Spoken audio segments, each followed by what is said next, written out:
Yo, what up mga katoks? Kakatapos lang nga ng Sigabu at pag-usapan natin mga katoks ang maaaring magaganap bukas sa episode 9 ng Sigabu.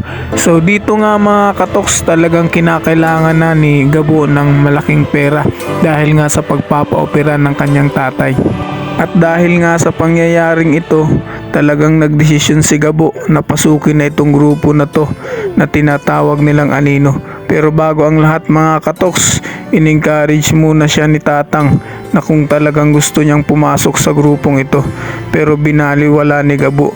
Pero dahil nga sa pangyayari ng tatay ni Gabo at kinakailangan niya ng pera, kailangan niya na talagang pumasok mga katoks. At dito inupiran siya ni Tatang ng malaking pera sa unang misyon na gagawin niya.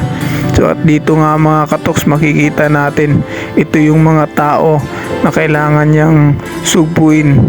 So isa na dito si alias Tigre na tinatawag nila mga katoks na talagang matindi, mabagsik din na kalaban ni Gabo.